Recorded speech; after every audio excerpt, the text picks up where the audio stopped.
ចាវិលមកជួបគ្នាសាជាថ្មីនៅក្នុងកម្មវិធីព័ត៌មានប្រចាំថ្ងៃរបស់ទូរទស្សន៍រស្មីហងមាស HD TV ខណៈនេះសូមអញ្ជើញតាមដានទស្សនានៃវេទិកាព័ត៌មានជាមុនសិនមុននឹងជម្រាបជូននៅព័ត៌មានពិស្ដាប្រមុខរាជរដ្ឋាភិបាលបំផុសឲ្យជនរួមជាតិចូលរួមថែរក្សាឯកសារអប់រំវប្បធម៌និងប្រវត្តិសាស្ត្រអង្គភាពប្រឆាំងអំពើពុករលួយចរានចាររបាយការណ៍វង្វេងអំពីអំពើពុករលួយនៅកម្ពុជារបស់អង្គការដំណាភៀបអន្តរជាតិសហគមន៍ផលិតទឹកត្រីឃុំកោះព្រះពង្រឹងគុណភាពផលិតផលរបស់ខ្លួនអូស្ទានៅស្រុកទឹកផលនៅតែចរាចរណ៍គណៈអភិបាលខេត្តបញ្ជាឲ្យបិទក្រុមហ៊ុន SpaceX នឹងបញ្ជូនភ្ញៀវទេសចរពីអ្នកដំបូងឲ្យធ្វើដំណើរជុំវិញព្រះច័ន្ទនៅឆ្នាំ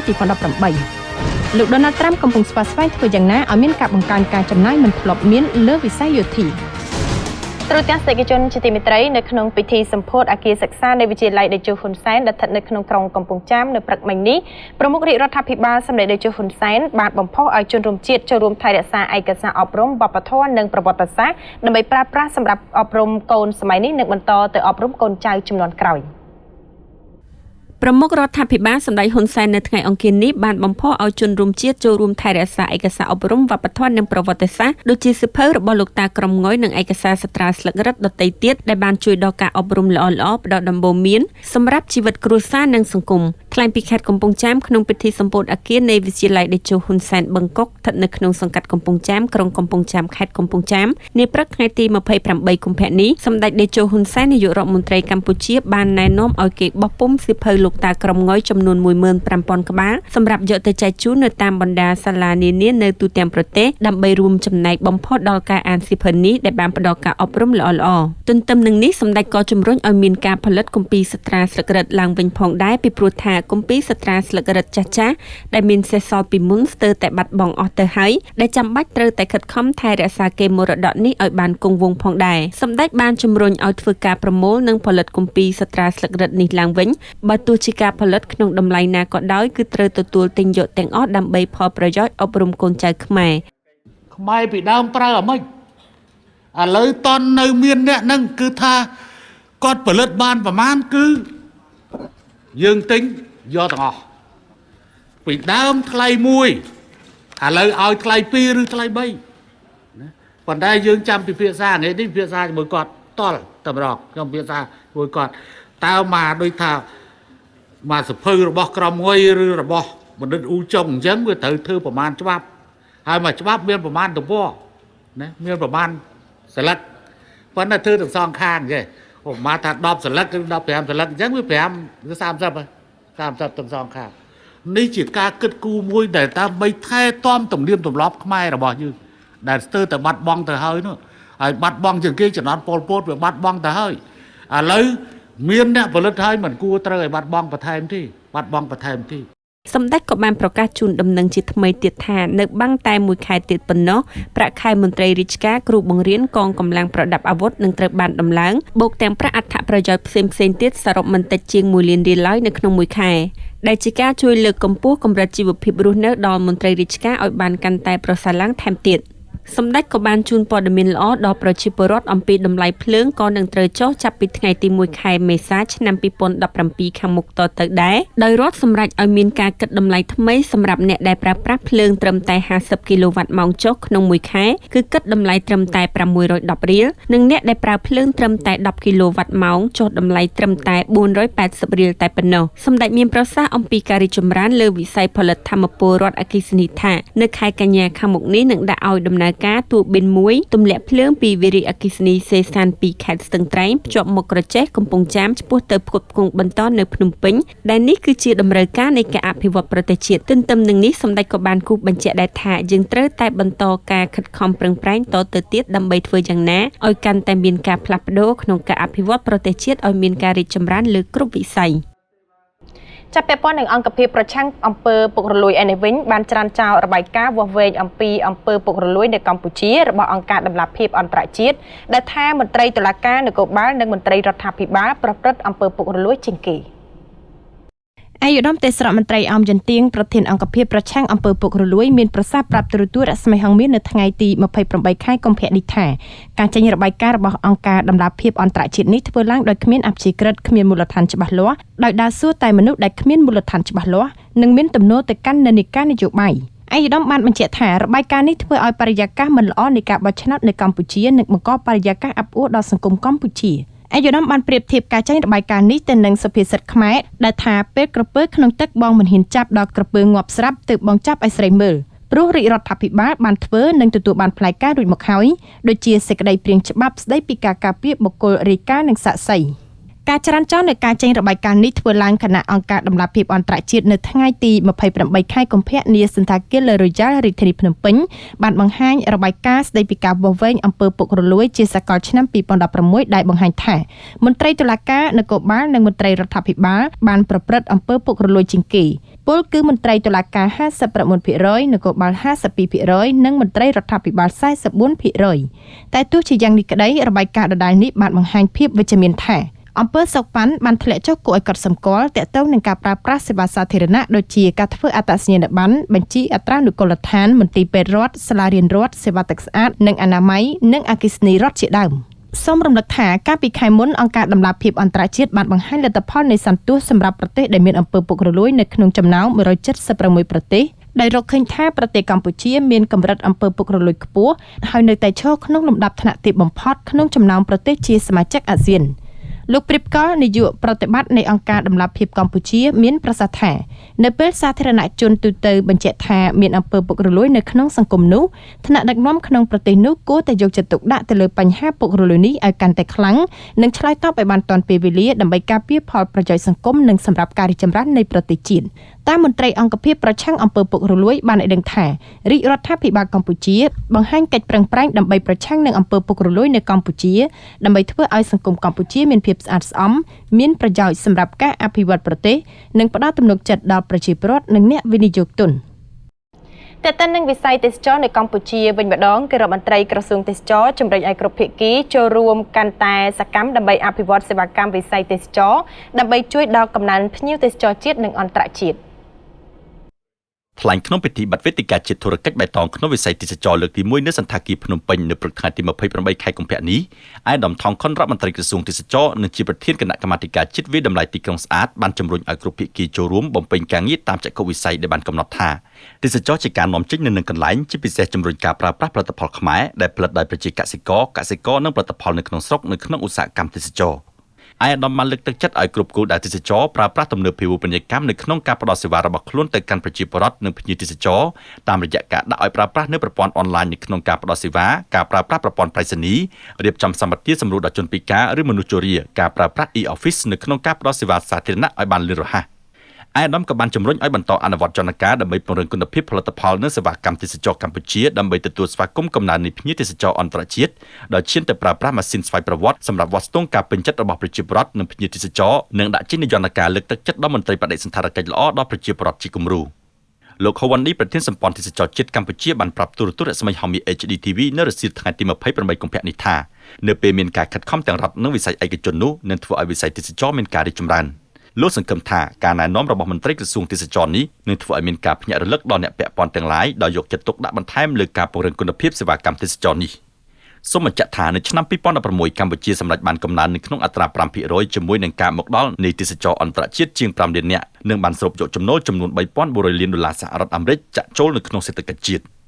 តាមការព្យាករណ៍នៅឆ្នាំ2017នេះការមកដល់នៃភ្ញៀវទេសចរអន្តរជាតិនឹងមានប្រមាណ 5.4 លាននាក់ហើយរំពឹងថារហូតដល់ឆ្នាំ2020ការមកដល់នៃភ្ញៀវទេសចរអន្តរជាតិអាចកើនឡើងដល់ 7 លាននាក់ដែលនាំមកចូលនៅចំណូលសរុបចំនួន $5,000 លានសហរដ្ឋអាមេរិកនិងបង្កើតនូវឱកាសការងារដែលផ្ទាល់ប្រមាណជា 1 លាននាក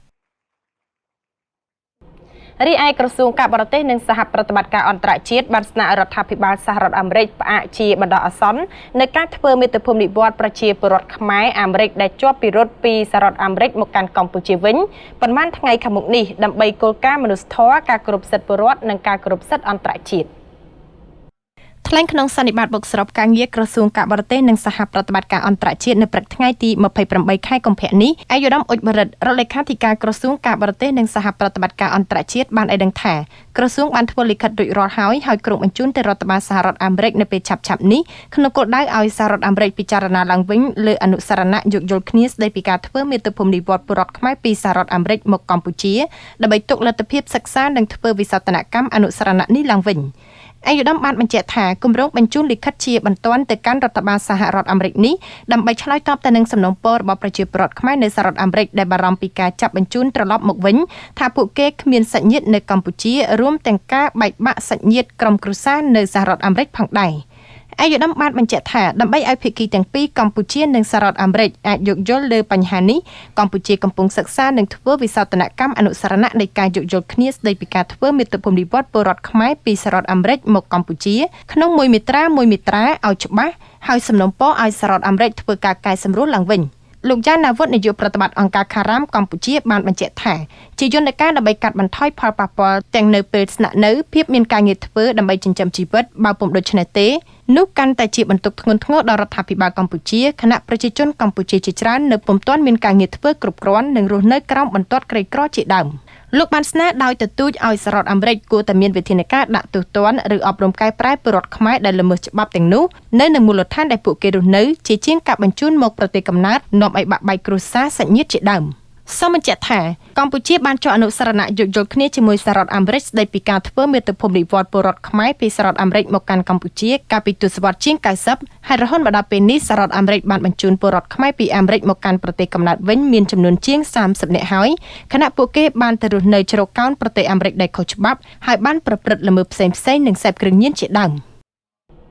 ដើម្បីឲ្យសិស្សានុសិស្សចេះប្រើប្រាស់និងគ្រប់គ្រងលុយកាក់បានត្រឹមត្រូវធនាគារជាតិនៃកម្ពុជាសហការជាមួយក្រសួងអប់រំយុវជននិងកីឡាបានដាក់ឲ្យប្រើប្រាស់សៀវភៅអប់រំផ្នែកហិរញ្ញវត្ថុក្នុងកម្មវិធីសិក្សាចំណេះដឹងទូទៅដល់សិស្សថ្នាក់បឋមសិក្សានិងមធ្យមសិក្សានៅទូទាំងប្រទេសចាប់ពីឆ្នាំ2017នេះតទៅក្នុងពិធីដាក់ឲ្យប្រើប្រាស់ជាផ្លូវការសៀវភៅអប់រំផ្នែកហិរញ្ញវត្ថុនាព្រឹកថ្ងៃទី28ខែកុម្ភៈនេះនៅសាលាបឋមសិក្សាភ្នំដូនពេញលោកជំទាវជាសិរីអគ្គនាយកបច្ចេកទេសធនាគារជាតិនៃកម្ពុជាមានប្រសាសន៍ថាសៀវភៅអប់រំផ្នែកហិរញ្ញវត្ថុនេះរៀបចំឡើងក្នុងការបញ្ជូនសារអប់រំដល់សិស្សានុសិស្សចាប់ពីអាយុ8ឆ្នាំដល់12ឆ្នាំក្នុងការស្វែងយល់អំពីសារៈសំខាន់នៃការប្រើប្រាស់និងគ្រប់គ្រងប្រាក់ក្នុងគ្រួសារនិងការស្វែងរកព័ត៌មានសម្រាប់ធ្វើការសម្រេចចិត្តឲ្យបានត្រឹមត្រូវក្នុងការទទួលយកសេវាហិរញ្ញវត្ថុលោកជំទាវបញ្ជាក់ថាសៀវភៅតោះនិយាយពីលុយនេះបានជួយសិស្សអាយុពី15ឆ្នាំដល់30ឆ្នាំឲ្យចេះគ្រប់គ្រងការសន្សំសំចៃនិងការចាយវាយលុយកាក់ឲ្យបានត្រឹមត្រូវនៅក្នុងក្រុមគ្រួសារព្រមទាំងផ្ដល់ជាគំនិតថ្មីៗពាក់ព័ន្ធទៅនឹងការខ្ចីលុយដល់ឪពុកម្ដាយបងប្អូនក្រុមគ្រួសារថែមទៀតលោកជំទាវបានបន្តថាធនាគារជាតិគ្រោងនឹងបោះពុម្ពសៀវភៅប្រមាណជាង 10,000 ក្បាលសម្រាប់ចែកចាយតាមសាលារៀននៅទូទាំងប្រទេសមានផ្នែកខ្លះយើងនឹងបញ្ចូលទៅក្នុងមុខវិជ្ជា4ដែលយើងបានធ្វើកំណត់អត្តសញ្ញាណហើយវាគឺមានដូចលោកគ្រូម៉ាក់សរមគាត់លើកឡើងអញ្ចឹងគឺមាននៅក្នុងមុខវិជ្ជាម៉ាត់គណិតវិទ្យាឧទាហរណ៍ថាត្រូវគណនាអត្រាការប្រាក់ត្រូវគណនាអីហ្នឹងគឺត្រូវធ្វើរបៀបម៉េចមុខវិជ្ជាមួយទៀតដែលយើងបានកំណត់អត្តសញ្ញាណគឺ social skill ហ្នឹងគឺអាចបញ្យល់គាត់អំពីការចេះតថ្លៃការចេះសន្សំលុយការចេះគ្រប់គ្រងថវិកាដែលគាត់មានបានមកហ្នឹងគឺត្រូវចាយវាយរបៀបម៉េចកុំខ្ជះខ្ជាយឬក៏យ៉ាងណាមួយអាហ្នឹងយើងនឹងបញ្ជ្រាបទៅតាមហ្នឹងអញ្ចឹងមកដល់បច្ចុប្បន្ននេះគឺយើងបានកំណត់4មុខវិជ្ជាហើយដែលយើងនឹងបញ្ចូលជំនាញតិចៗទៅក្នុងហ្នឹងលោកបណ្ឌិតមុកសរមអគ្គនាយករងនៃអគ្គនាយកដ្ឋានអប់រំក្រសួងអប់រំយុវជននិងកីឡាបានបញ្ជាក់ថាក្រសួងអប់រំសហការជាមួយធនាគារជាតិនៃកម្ពុជាក្នុងការដាក់បញ្ជ្រាបចំណេះដឹងផ្នែកហិរញ្ញវត្ថុទៅក្នុងមុខវិជ្ជាចំនួន4រួមមានគណិតវិទ្យាគេហវិទ្យាសិលធម៌ពលរដ្ឋនិងមុខវិជ្ជាបំណិនជីវិតតាមមូលដ្ឋានដែលជាមុខវិជ្ជាសំខាន់សម្រាប់ដាក់បញ្ចូលក្នុងកម្មវិធីសិក្សារបស់ក្រសួងយើងមានក្រុមការងាររវាងក្រសួងអប់រំនិងក្រសួងនៅធនាគារជាតិហើយយើងនឹងបញ្ជ្រាបវានៅក្នុងមុខវិជ្ជា4សំខាន់មានមុខវិជ្ជាគណិតវិទ្យាគេហវិទ្យាសិលធម៌ពលរដ្ឋហើយនិងបំណិនជីវិតដែលយើងថាអាចបញ្ជ្រាបបានអញ្ចឹងមុខវិជ្ជាមួយហ្នឹងបើថាមុខវិជ្ជាគណិតវិទ្យាបើគេចាប់ផ្ដើមថ្នាក់ទី4ទៅគឺយើងនៅថ្នាក់ទី4ទៅហើយយើងបញ្ជ្រាបវាទៅតែម្ដងអញ្ចឹងគឺថាផលប្រយោជន៍វាសំខាន់ណាយើងត្រូវបណ្ដុះពីតាំងពីកុមារទៅបណ្ដុះគំនិតចេះការសន្សំតាំងពីកុមារភាពទៅមិនថាដល់ចាស់មានការងារធ្វើចាំមានគណិតចិនសន្សំនោះយើងនឹងខាត់ពេលយើងនឹងជួយអត់តាន់ពេលវេលាយើងបណ្ដុះគំនិតនឹងការស្រឡាញ់ការសន្សំនេះតាំងពីកុមារភាពទៅ លោកជំទាវនីវច័ន្ទឋានាទេសាភិបាលរងធនាគារជាតិនៃកម្ពុជាបានលើកឡើងថាសិភៅនេះបានជួយអប់រំផ្នែកហិរញ្ញវត្ថុការជ្រើសរើសនិងការប្រើប្រាស់ផលិតផលទាំងនេះបានត្រឹមត្រូវអាចគេចផុតពីការកេងបន្លំនិងការជាប់បំណុលលោកជំទាវបានអះអាងថាធនាគារជាតិនៃកម្ពុជានឹងសហការជាមួយក្រសួងអប់រំយុវជននិងកីឡាដើម្បីសិក្សាអំពីលទ្ធភាពបញ្ជ្រាបការអប់រំផ្នែកហិរញ្ញវត្ថុទៅក្នុងកម្មវិធីសិក្សាទូទៅចាប់ពីកម្រិតបឋមសិក្សាដល់មធ្យមសិក្សាទុតិយភូមិលោកស្រីអង្គលវឌ្ឍនានាយិការរងសាលាបឋមសិក្សាភ្នំដូនពេញក្នុងរាជធានីភ្នំពេញបានឲ្យដឹងថាការដាក់បញ្ចូលសិភៅអប់រំផ្នែកហិរញ្ញវត្ថុនិងការបញ្ជ្រាបចំណេះដឹងដល់សិស្សានុសិស្សនេះគឺជាវិធីសាស្ត្រមួយដ៏ល្អក្នុងការជំរុញឲ្យពួកគេចេះរៀបចំផែនការក្នុងការគិតគូរសន្សំប្រាក់ការចាយវាយប្រាក់និងចូលរួមកាត់បន្ថយការចំណាយរបស់គ្រួសារនិងឪពុកម្ដាយធ្វើឲ្យគាត់មានផែនការសន្សំចៃចេះសន្សំចៃប្រាក់ព្រោះនៅក្នុងសាលារៀនយើងអប់រំកុមារឲ្យចេះសន្សំប្រាក់ចាឲ្យចេះសន្សំប្រាក់អញ្ចឹងដល់គាត់ឃើញមានកម្មវិធីហ្នឹងទៅធ្វើឲ្យគាត់មានស្មារតីចង់សន្សំប្រាក់ដោយថាគាត់ការចាយវាយគាត់ចេះគិតគាត់ធ្វើម៉េចគាត់សន្សំលុយដើម្បីទៅមុខទៀតគាត់ត្រូវទុកលុយរៀនឬមួយអីដើម្បីជួយកាត់បន្ថយភាពក្រីក្រដល់ថវិកាឪពុកម្ដាយបើគាត់ចាយខ្ជះខ្ជាយទៅឪពុកម្ដាយគាត់ហ្នឹងក៏ជួបការលំបាកដែរសូមបញ្ជាក់ថាជាមួយនឹងការផ្សព្វផ្សាយសិភៅនេះធនាគារជាតិនៃកម្ពុជាបានសហការជាមួយអង្គការ Good Return បានប្រកាសបើកយុទ្ធនាការមានឈ្មោះថាតោះនិយាយពីលុយមានរយៈពេល12សប្តាហ៍ចាប់តាំងពីខែមិថុនាឆ្នាំ2016ដើម្បីផ្លាស់ប្តូរអរិយាប័ត្រហិរញ្ញវត្ថុនិងពង្រឹងការប្រើប្រាស់សិទ្ធិរបស់គ្រួសារនិងសហគមន៍ដែលមានចំណូលទាបដើម្បីគ្រប់គ្រងនិងចាត់ចែងលុយកាក់នាពេលអនាគត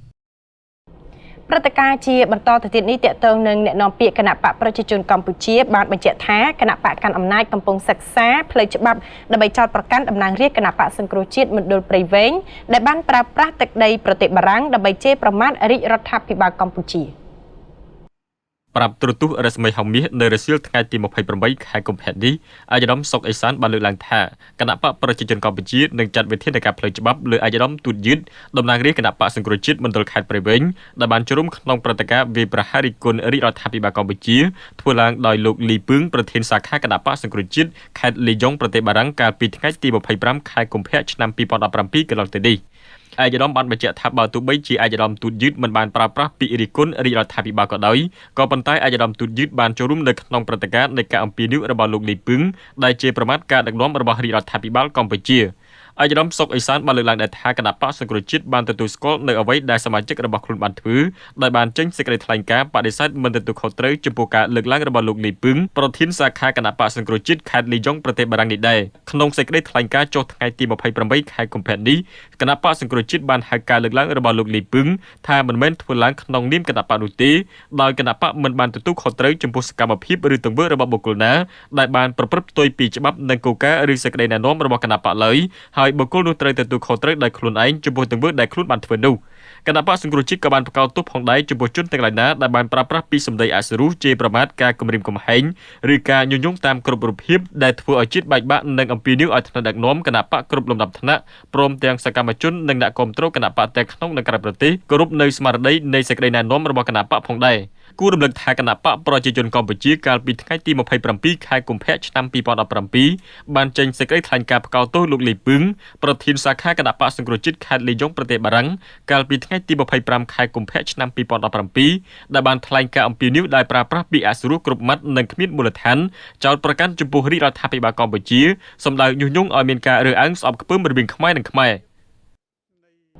ចាជាងាកទៅចាប់អារម្មណ៍នឹងសហគមន៍ផលិតទឹកត្រីឃុំកោះព្រះបដិញ្ញាផលិតទឹកត្រីនៅក្នុងឆ្នាំនេះឲ្យបានកាន់តែច្រើននិងមានគុណភាពដើម្បីត្រៀមតាំងលក់នៅក្នុងពិធីបុណ្យទន្លេប្រយោជន៍ទាក់ទាញអតិថិជនឲ្យជួយគ្រប់គ្រងនិងបានជួយបងប្អូនស្ត្រីនៅក្នុងសហគមន៍ឲ្យមានការងារធ្វើជាជាងការធ្វើចំណាក់ស្រុកទៅលក់កម្លាំងពលកម្មនៅប្រទេសថៃក្នុងកិច្ចប្រជុំស្តីពីការរៀបចំយន្តការផលិតទឹកត្រីសហគមន៍នៅឃុំកោះព្រះនៅថ្ងៃទី27កុម្ភៈឆ្នាំ2017លោកស្រីញុនសវណ្ណារាអនុប្រធានសហគមន៍បានបញ្ជាក់ថាបងប្អូនស្ត្រីនៅក្នុងសហគមន៍ទទួលបានការងារធ្វើក្រោមការជួយគាំទ្រការបណ្ដុះបណ្ដាលរបស់មន្ទីរឧស្សាហកម្មនិងសិប្បកម្មនិងអង្គការផ្លាស់ប្ដូរបទពិសោធន៍អនុផលព្រៃឈើបានជួយផ្ដល់ថវិកានិងបច្ចេកទេសផលិតទឹកត្រីលោកស្រីបញ្ជាក់ថាការផលិតទឹកត្រីនេះសហគមន៍បានផ្ចិតផ្ចង់បង្កើននូវបរិមាណនិងគុណភាពដើម្បីស្វែងរកគាំទ្រពីអតិថិជននិងក្រុមនាំចេញនូវផលិតផលទៅលក់នៅទីផ្សារជួយបងប្អូនស្ត្រីមេម៉ាយទីទាល់ក្រស្ត្រីគ្មានទីពឹងឲ្យមានការងារធ្វើនៅជិតផ្ទះហើយសហគមន៍យើងខ្ញុំទាំងអស់គ្នានឹងគឺនឹងខំប្រឹងប្រែង ធ្វើយ៉ាងណាឲ្យរបស់សហគមន៍យើងដើរចូលក្នុងទីផ្សារដោយរលូនព្រោះអីផលិតផលរបស់សហគមន៍យើងគឺយើងផលិតដោយធម្មជាតិសុទ្ធយើងមិនបានយកទៅធ្វើទៅមានអ្វីដែលលាយផ្សំថែមទៀតទេគឺយើងធ្វើអំពីត្រីដែលយើងផ្អាប់ហើយយើងបង្ហូរទឹកត្រី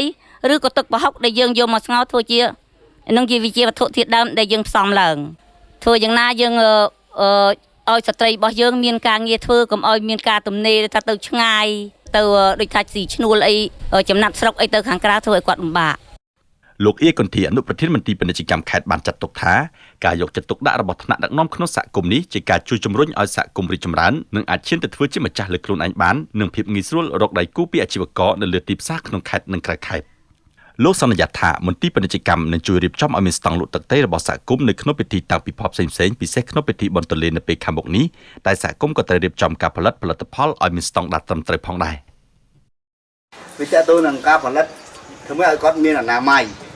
ការផលិតហើយគុណភាពដែលវារសជាតិបែបណាដែលប្រជាជនចូលចិត្តយើងគួរតែសាកល្បងថាយើងផលិតជាប្រមាណប្រភេទដើម្បីឲ្យប្រជាជនគាត់សាកមើលដើម្បីដឹងថាប្រភេទមួយណាដែលគាត់ចូលចិត្តហើយអ្វីដែលយើងអាចពិនិត្យបានគឺតទៅនឹងការវិចខ្ចប់តែគាត់វិចខ្ចប់បែបណារែងផ្លាកសញ្ញាបែបណាដើម្បីយកទៅឲ្យវាមានការតាក់ទាញឲ្យវាមានការចាប់អារម្មណ៍ពីអ្នកចូលទស្សនាលោកឡុងថាមេឃុំកោះព្រះបានគាំទ្រចំពោះការកិត្តគូជួយសហគមន៍ឲ្យដំណើរការទៅមុខបានល្អហើយយន្តការនេះសមាជិកសហគមន៍អាចរកប្រាក់កម្រៃសម្រាប់ដោះស្រាយជីវភាពរស់នៅប្រចាំថ្ងៃបានកាន់តែប្រសើរឡើងលោកបន្តថាបច្ចុប្បន្នសហគមន៍អនុវត្តបានសមស្របទៅតាមដំណើរការរៀបចំរបស់អង្គការកម្មវិធីផ្លាស់ប្ដូរបទពិសោធន៍ផលអនុផលព្រៃឈើកាត់បន្ថយបាននូវការពឹងផ្អែកផលនេសាទហើយនាំគ្នាងាកមកអនុវត្តចាប់ខ្លួនការងារនៅក្នុងសហគមន៍របស់ខ្លួនអញ្ចឹងទេគឺការងារទាំងអស់នេះខ្ញុំឃើញថាគាត់សពថ្ងៃនេះកំពុងដំណើរការទោះបីមិនបានថាតម្រូវថាទីផ្សារឲ្យដាច់បានច្រើនក៏គាត់មានដំណើរការល្អហើយបានដាក់លក់ពេលមានការធ្វើអ្វីមួយនៅខេត្តអីខាងអង្គការនេះគាត់នាំយកទៅដើម្បីដាក់ជាស្តង់ជាអីលក់បាទដើម្បីផ្សព្វផ្សាយផលិតផលនេះបាទហើយរហូតទៅដល់សៀមរាបសៀមីហ្នឹងបានយកទៅដែរបាទកន្លងមកនេះហើយនេះបុណ្យទលេកំពុងត្រៀមបាទត្រៀមដើម្បីថាធ្វើម៉េចឲ្យបានផលិតផលនេះដើម្បីឲ្យគេស្គាល់ថាទឹកត្រីកោះព្រះហ្នឹងវាផលិតចេញមកមានរសជាតិយ៉ាងម៉េចបាទហើយបានការពារសុវត្ថិភាពបានយ៉ាងម៉េចអ្នកស្រីនូមួនប្រជាប្រដ្ឋនៅឃុំកោះព្រះបានបញ្ជាក់ថាអ្នកភូមិនៅលើកោះនេះបានទូសល់ម្យ៉ាងហើយដែលមិនសូវទិញរបស់ហូបចុកមកពីខេត្តបានជួយទិញនៅសហគមន៍ដែលចេះផលិតខ្លួនឯងដូចជាបានជួយគាំទ្ររួចទៅហើយអ្នកស្រីបន្ថែមថាប្រជាប្រដ្ឋអ្នកប្រើប្រាស់ចង់ឲ្យសហគមន៍ផលិតទឹកត្រីនេះឲ្យកាន់តែមានរសជាតិឆ្ងាញ់ជាងនេះដើម្បីបានចូលទៅប្រកួតប្រជែងនៅលើទីផ្សារផងមានអ្នកប្រើប្រាស់កាន់តែច្រើននិងមានកេរ្តិ៍ឈ្មោះល្បីដល់សហគមន៍ផងសូមបញ្ជាក់ថាសហគមន៍ផលិតទឹកត្រីនេះបានបង្កើតឡើងតាំងពីឆ្នាំ2012មកម្ល៉េះហើយមកដល់ពេលនេះមានរយៈពេល5ឆ្នាំហើយដែលមានទីតាំងនៅក្នុងឃុំកោះព្រះស្រុកសៀមបូកខេត្តស្ទឹងត្រែងមានសមាជិកសហគមន៍ចំនួន25គ្រួសារទទួលការគាំទ្រថវិកានិងផ្តល់បច្ចេកទេសពីអង្គការកម្មវិធីផ្លាស់ប្តូរបទពិសោធន៍ផលអនុផលព្រៃឈើចំណែកឯអាជ្ញាធរខេត្តរតនគិរីអំពីវិនិយោគឲ្យប្រជាពលរដ្ឋតភ្ជាប់បណ្ដាញប្រព័ន្ធទឹកចូលគេហដ្ឋានឲ្យបានគ្រប់គ្នាដើម្បីការពារនិងងាយស្រួលពន្លត់គ្រោះអគ្គិភ័យដែលអាចនឹងកើតឡើងជាយថាហេតុក្នុងទិវាជាតិលើកទី1ស្តីពីការបង្ការនិងផលិតអគ្គិភ័យនៅថ្ងៃទី28ខែកុម្ភៈឆ្នាំ2017នេះអាយដាមថងសាវុនអភិបាលខេត្តរតនគិរីបានជំរុញឲ្យស្ថាប័នជំនាញពាក់ព័ន្ធផ្តល់ការយកចិត្តទុកដាក់ណែនាំដល់ប្រជាពលរដ្ឋឲ្យតភ្ជាប់បណ្ដាញប្រព័ន្ធទឹកចូលគេហដ្ឋានឲ្យបានគ្រប់គ្នាដើម្បីការពារនិងងាយស្រួលក្នុងការផលិតគ្រោះអគ្គិភ័យដែលអាចនឹងកើតឡើងជាយថាហេតុដូចជាទុស្សេខ្សែភ្លើងកង្ហារដែលបើកចោលមិនបានបិទចង្ក្រានហ្គាសនិងគ្រោះអគ្គិភ័យដែលបង្កឡើងពីភ្លើងធូបជាដើមអាយដាមបន្តថានៅរដូវប្រាំងចូលមកដល់ម្ដងបញ្ហាដែលប្រឈមជាងគេនោះគឺប្រជាពលរដ្ឋនិងក្រុមហ៊ុនដែលដាំដុះមានផ្ទៃដីធំគួរតែមានរថយន្តផលិតអគ្គិភ័យឬក៏រថយន្តកែច្នៃសម្រាប់ត្រៀមទុកអន្តរាគមន៍ផលិតអគ្គិភ័យបើសិនជាមានលទ្ធភាពអាយដាមអភិបាលខេត្តបានស្នើឲ្យកម្លាំងនគរបាលបង្ការនិងផលិតអគ្គិភ័យនៃស្នងការនគរបាលខេត្តនិងស្ថានីយ៍រថយន្តផលិតអគ្គិភ័យនៅតាមអធិការដ្ឋាននគរបាលក្រុងស្រុកត្រូវមានកម្លាំងប្រចាំការ24ម៉ោងលើ24ម៉ោងនិងត្រៀមជាស្រេចនៅរថយន្តនិងឧបករណ៍សម្ភារៈដើម្បីចេញអន្តរាគមន៍ផលិតអគ្គិភ័យបានទាន់ពេលវេលាជាមួយគ្នានេះត្រូវផ្សព្វផ្សាយជាសាធារណៈនៅលេខទូរស័ព្ទប្រចាំការដើម្បីឲ្យប្រជាពលរដ្ឋបានដឹងនិងហៅរកនៅពេលដែលមានគ្រោះអគ្គិភ័យកើតឡើងគូបញ្ជាក់ផងដែរថាយោងតាមរបាយការណ៍របស់ស្នងការនគរបាលខេត្តបានបង្ហាញថាឆ្នាំ2016កន្លងទៅនៅខេត្តរតនគិរីមានគ្រោះអគ្គិភ័យកើតឡើងចំនួន18លើកបើប្រៀបធៀបទៅនឹងឆ្នាំ2015គឺមានការថយចុះ9លើក លោកអ្នកនាងជាទីមេត្រីអូស្ត្រាជាច្រើនរយម៉ែត្រគូបត្រូវបានគេកាប់និងដឹកចេញពីក្នុងទឹកដីស្រុកទឹកផុសជារៀងរាល់ថ្ងៃដោយគ្មានសមត្ថកិច្ចណាហាមឃាត់ឬចាត់ការទប់ស្កាត់ឡើយខណៈឯកឧត្តមអភិបាលខេត្តកំពង់ឆ្នាំងបានបញ្ជាឲ្យបិទជាដាច់ខាតសូម្បីតែឡោះជូងក៏មិនឲ្យមានដែរព្រោះមានផលប៉ះពាល់ធ្ងន់ធ្ងរដល់កូនឈើគ្រប់ប្រភេទ